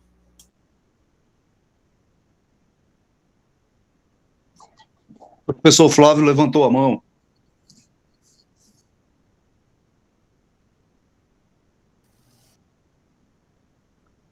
Oi, gente, vocês me escutam? Então, eu ouvindo aqui, que apresentação rica, né? Então, necessária. São tantas questões que suscitam na nossa mente e que não dá tempo, de fato. Mas eu queria, antes de fazer a pergunta, fazer uma brevíssima reflexão. A angústia é de todos nós, né? De todos nós pesquisadores, de todos nós professores, de todos nós interessados numa sociedade, numa perspectiva civilizatória, democrática, laica, plural. Eu acho que isso que nós estamos fazendo aqui, esses encontros, eles são cada vez mais necessários, porque exatamente, além de compartilharmos as reflexões, os estudos teóricos, os dados e informações, nós também compartilhamos as nossas experiências e caminhadas enquanto educadores e educadoras, como o Hugo utilizou a expressão, do chão da sala. Então, é isso que nos fortalece. E alguém colocou no chat, as coisas, elas são dinâmicas. Então, é necessário haver um movimento também na sociedade para que a legislação, sociedade democrática, né, mesmo já estando em risco, para que as coisas se atualizem, né? É sempre um desafio. Mas, já para encaminhar a pergunta, como é necessária a poesia, né? Como é necessário o pensamento humanista. Quando o Hugo trouxe informações importantes, né, elencadas mais numa formalidade de informações, e quando o Fábio nos traz aquela abertura com cora coralina, né? Nos toca e nos motiva, né, a entender que a educação, e numa perspectiva do ensino religioso, nós estamos lidando exatamente com mentes e corações. Aí o Hugo utiliza a questão do psicológico, né? Quando ele recorre ali a Lacan. Então, como é necessário nós, educadores, refletirmos nesse sentido. E aí, eu fico pensando, Hugo, os desafios que nós estamos vivendo, porque, para além da sala de aula, das quatro paredes, nós estamos vivendo um universo digital, né? Onde cada vez mais as famílias e os pais recorrem ao universo do religioso como resposta às crises de sentido de vida e colocando esses meninos, esses filhos, cada vez mais em contato com esse universo religioso, muitas das vezes sem os devidos aparatos e cuidados legais. A exemplo do profeta Miguel, daquele menino que deu a maior polêmica nas redes sociais, e de como aquilo ali movimentou as multidões, né? Então, nessa perspectiva, é uma pergunta que se abre enquanto desafios, né? Nesse diálogo com a psicologia da religião, enquanto educadores, de lidarmos com situações que vamos encontrar em sala de aula, de adolescentes, de estudantes, e sobretudo nossos colegas que estão no ensino fundamental, lidar com essas crianças evangelizadas, não numa perspectiva pluralista, mas na perspectiva judaico-cristã e como verdade absoluta e que demoniza as demais experiências, né? Por outro lado, deixo essa reflexão, e também se Fábio quiser comentar. Tenho lembrado também de outro movimento, professor Fábio Salles, muito perigoso, que, inclusive, está dentro desse pântano que vocês dois falaram aí, da decisão do STF, porque caberia a maturidade daqueles profissionais de educação e a maturidade de uma própria sociedade que não está tão madura assim nessa perspectiva de entender aquela laicidade. E a minha pergunta é, as prefeituras do Brasil afora, inclusive a de Belo Horizonte, acabou de aprovar a Bíblia como livro didático, como material didático, né? Então, como nós, enquanto educadores, pesquisadores, como nós, interessados na temática das ciências da religião e da teologia pluralista, podemos dialogar, promover mais debates. Quais os desafios você pensa e você entende nessa caminhada? E, por último, lembrando, quando você referiu à questão das aldeias, de fato, nós tivemos uma experiência aparentemente muito bonita da Vassococal aqui em Alagoas, mas só queria pontuar, dividir com os colegas, é uma exceção à regra. Nós temos na Amazônia, como você muito bem pontuou, a presença patrocinada do crime organizado com a exploração das terras, da mineração, inclusive com evangelizadores de jatinhos particulares adentrando as aldeias para levar um projeto em nome de Deus, mas com outros interesses. Então, me perdoe se eu falei por demais, mas eram esses pontos que eu queria dialogar com vocês dois e com os colegas que aqui estão nessa sala. Ok, obrigado, professor Flávio. Nós temos uma lista enorme de pessoas que levantaram a mão aí, querem fazer perguntas. Eu gostaria só de pegar um breve gancho na fala do professor Flávio. Veja, assim como Elizabeth também colocou no chat, veja, aqui a gente não pode perder de mente. Veja, minha gente, não pode perder de mente. Como diria um certo professor que eu conheço, história é tudo, não sei se é tudo, mas a gente não pode perder essas referências. Se a gente perde a referência do contexto onde nós estamos, e aí eu insisto, da luta daqueles que nos precederam, muita coisa perde o sentido. E perdendo o sentido, esvazia a significância da luta. Para quê? Não faz mais sentido. Não faz mais sentido. O tema deste ano não foi por acaso. Por mais difícil que esteja a luta, a sua condição, meu colega, minha colega professora, por mais difícil que esteja, pode ter certeza de uma coisa. Nós temos a possibilidade de transformar com a nossa prática pedagógica, seja ela no ensino religioso, ou eu amplio aqui para toda e qualquer função dentro do ambiente escolar, porque todo profissional do ambiente escolar tem a sua dimensão educativa. Todos. Não escapa um. Agora, como eu dizia do contexto, numa sociedade cheia de problemas, marcada fortemente, muito recentemente, por um governo que provocou um grande agravo no abalo social da sociedade brasileira,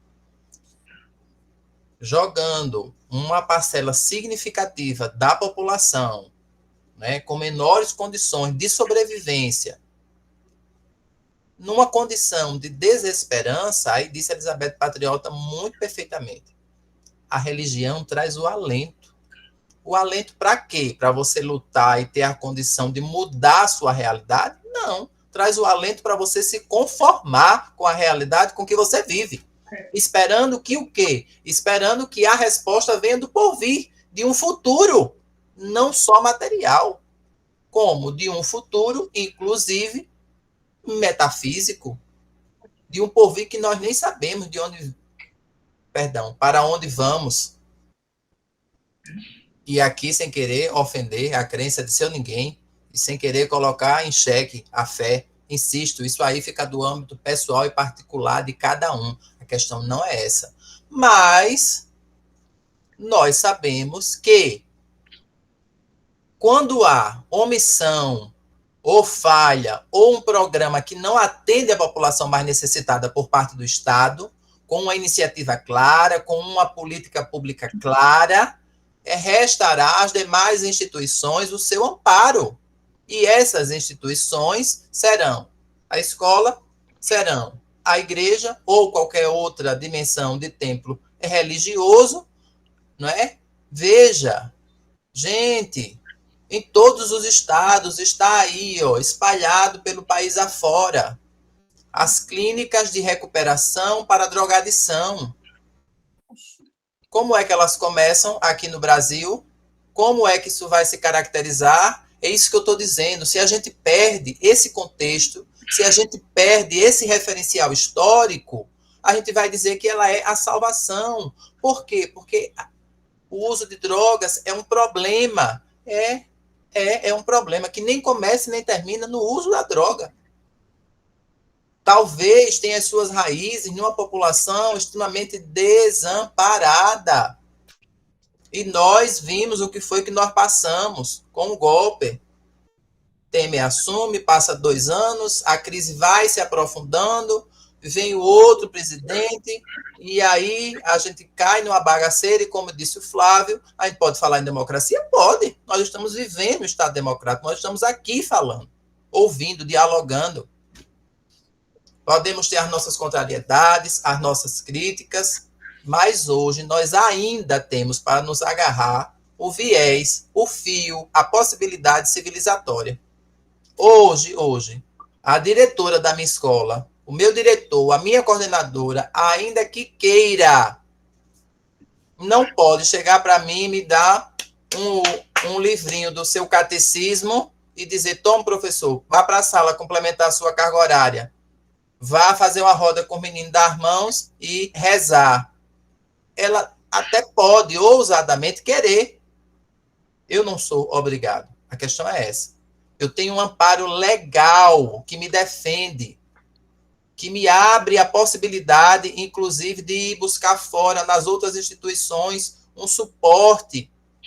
Olha, a minha instituição está querendo que eu vá dar cabo disso, sendo que a legislação é clara e prevê o rol de conteúdos e conhecimentos que eu tenho que tratar na disciplina para a qual eu fui formado, tenho habilitação e estou trabalhando.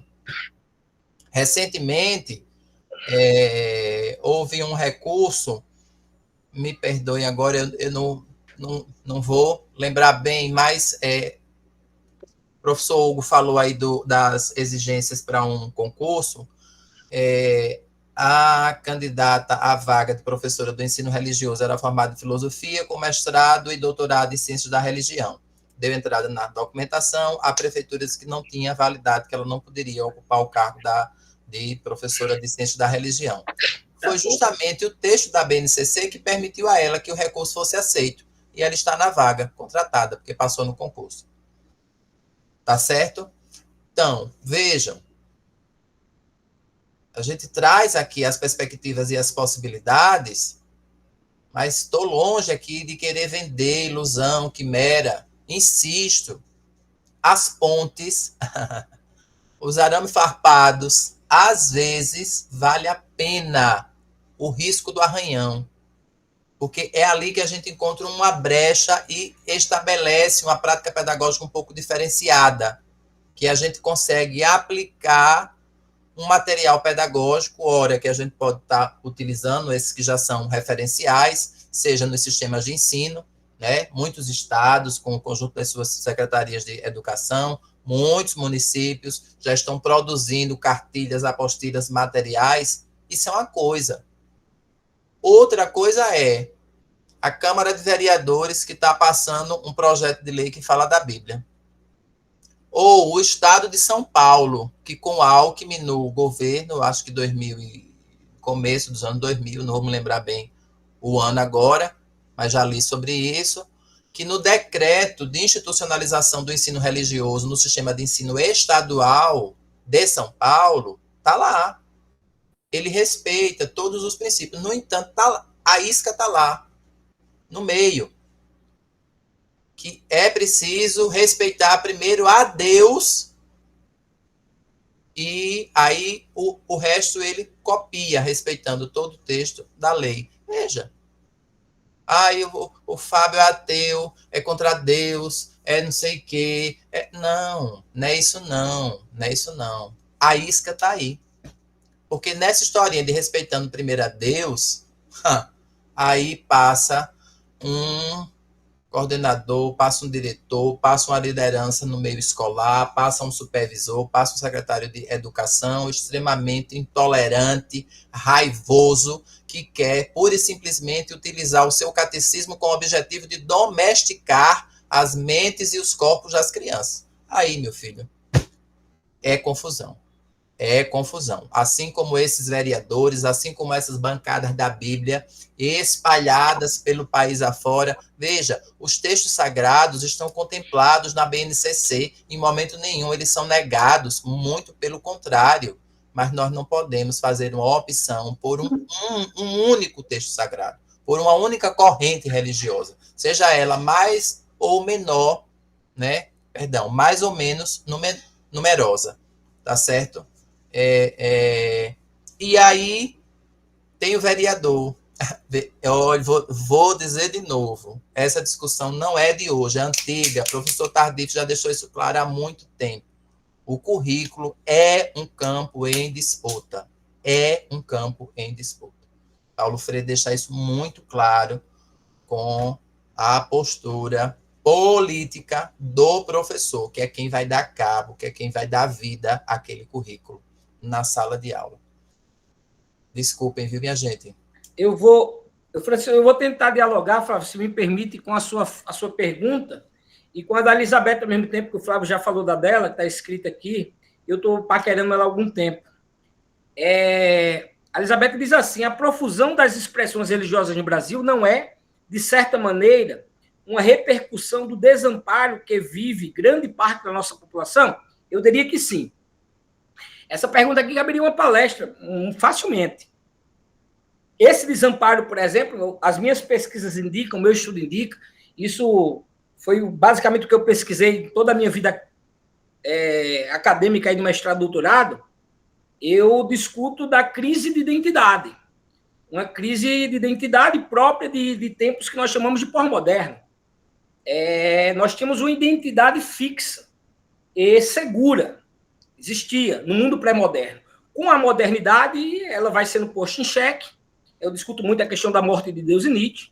E com a pós-modernidade, para resumir assim, para já adiantar na pergunta, há uma crise das mega-narrativas, uma crise das grandes verdades, uma crise das verdades absolutizadas, dos dogmas absolutizados. E isso gera duas frentes, Beth, eu diria. Uma é o que você falou, nesse desamparo existencial, nesse mundo sem sentido, nesse complexo processo de subjetivação, que eu não sei quem sou, porque o indivíduo pré-moderno, ele sabia o seu gênero, a sua classe social, enfim, ele podia pensar como seria a vida dele toda, ele acordava e ia dormir tendo uma identidade fixada. Hoje isso está em debate, tanto é que em termos psicanalíticos, por exemplo, ou sociológicos, posso falar aqui do Stuart Hall ou do Lebrun, né, que é um psicanalista francês. O Stuart Hall mesmo, ele não fala mais em identidade, sim em identidades. Então, muitos provocados por esse desamparo, Beto, recorrem a novas expressões religiosas, que tendem a ser superficiais, hedonistas, para responder a um gozo de plenitude, que na psicanálise a gente chama de gozo pleno. E há uma outra parcela da sociedade que, nesse desamparo que você falou, ela não corre para novas expressões religiosas. Ela recorre aonde tem segurança, na tradição. E aí nós temos, meio que paradoxalmente, um crescimento dos fundamentalismos religiosos.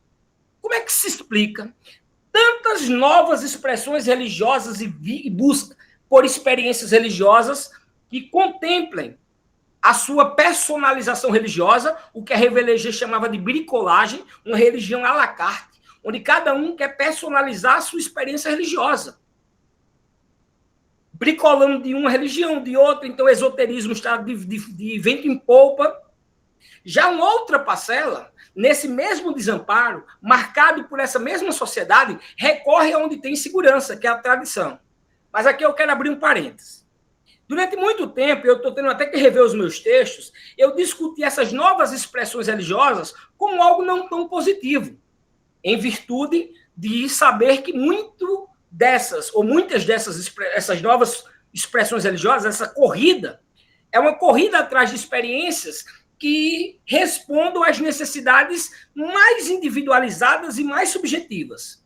Por isso daí o hedonismo. Só que eu tenho conseguido agora, muito em função aqui, eu fui da banca da Natasha está aqui, eu vi agora, eu fui da banca do trabalho dela, toda vez eu tenho um TDAH, então para mim pronúncia é o inferno, mas assim, ou é Deus, é Recate ou Ecate, Natasha pode me corrigir aí, um trabalho maravilhoso, e ela tratava sobre os novos movimentos religiosos. Eu espero que rapidamente ela lance como livro, né? Porque o trabalho assim foi fenomenal. E os novos movimentos religiosos não é só em função desse desamparo como algo negativo, muito pelo contrário.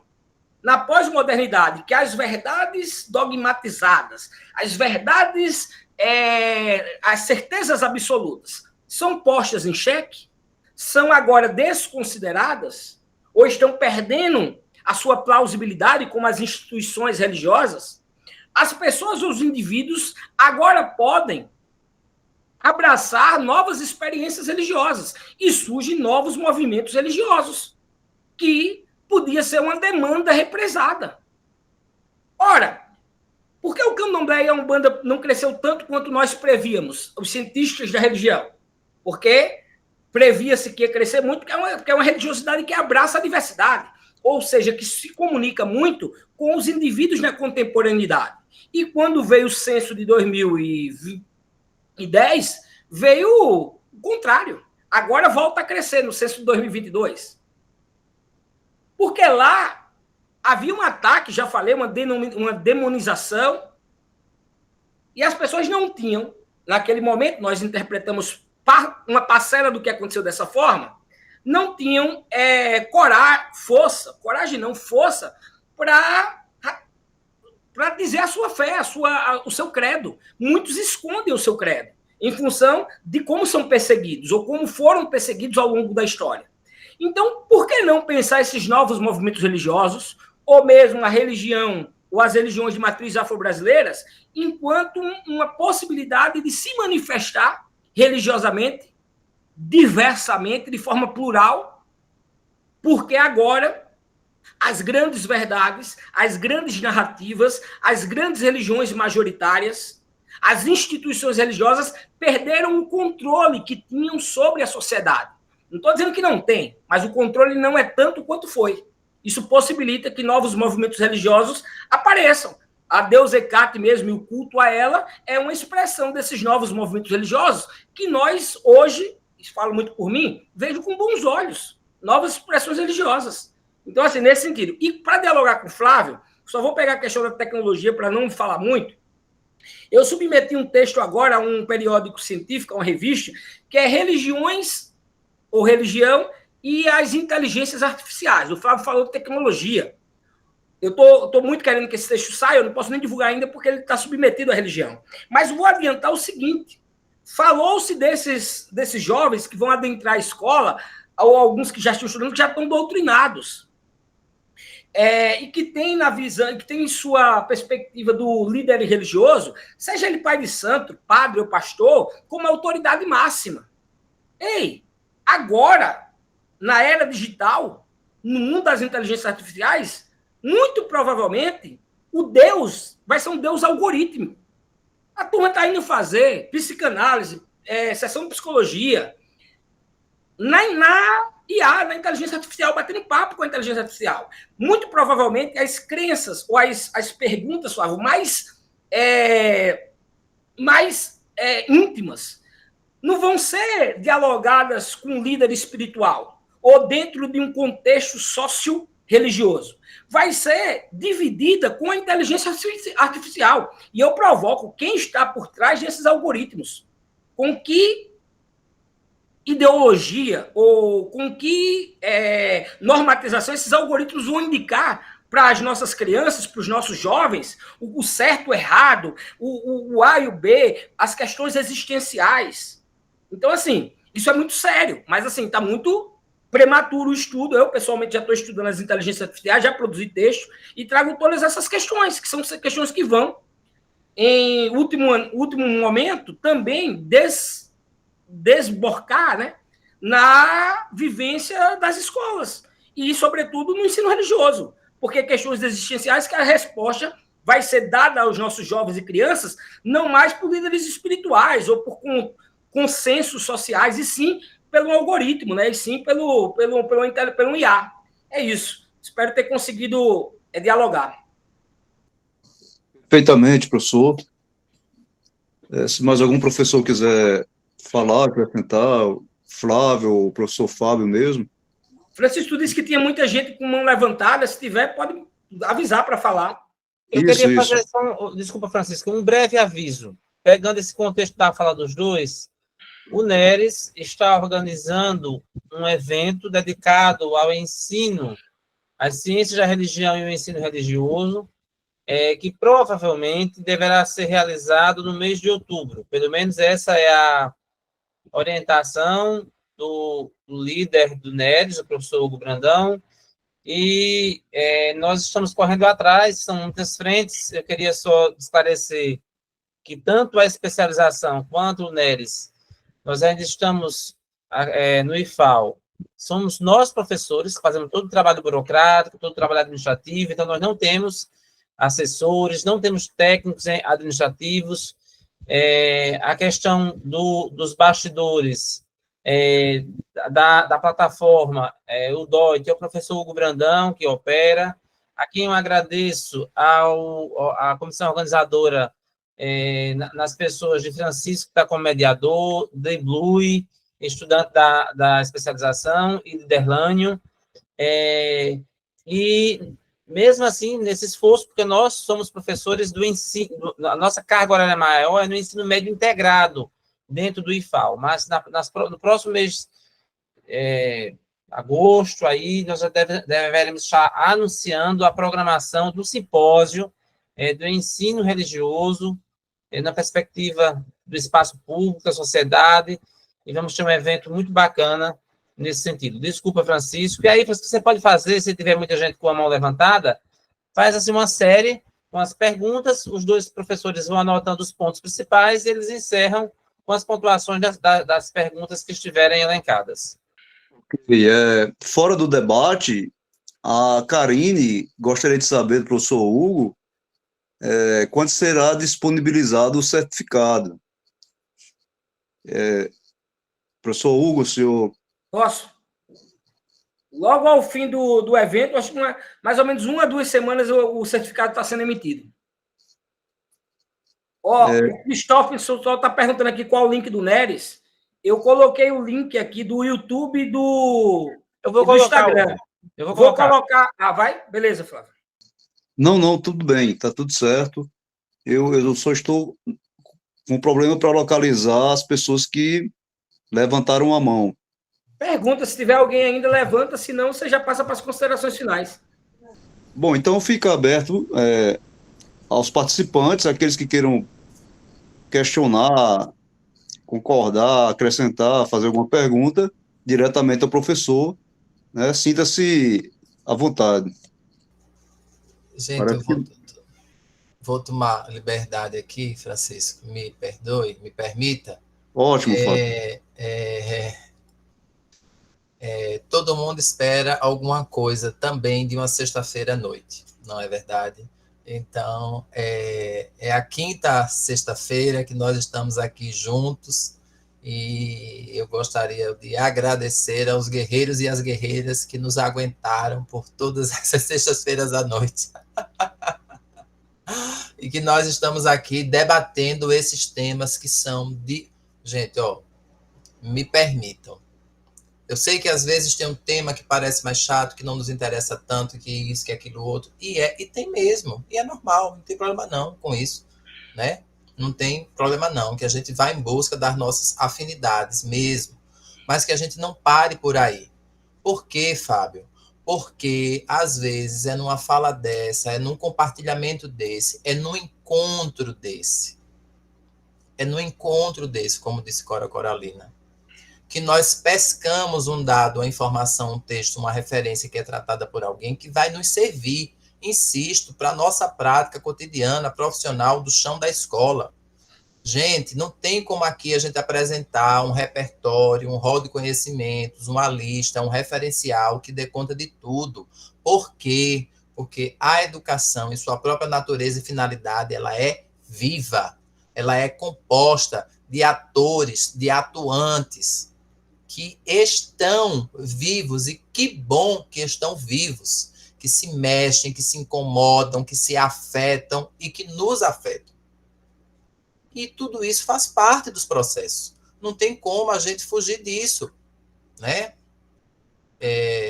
Professor Saviani aí, que tenha dito, talvez, colocado no texto de uma maneira mais clara, que a educação é o espaço de formação humana por excelência. E assim o sendo, é nesse campo que nós vamos atuar.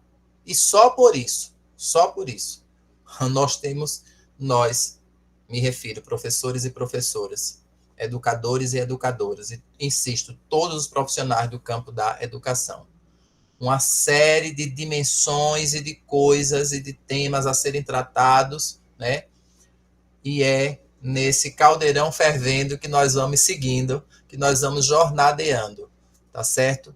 E aqui eu quero agradecer imensamente aos camaradas, às camaradas que estiveram conosco durante todo esse tempo, quem esteve à frente na organização para que isso, né, para que dê cabo, para que exista, para que aconteça da melhor maneira possível.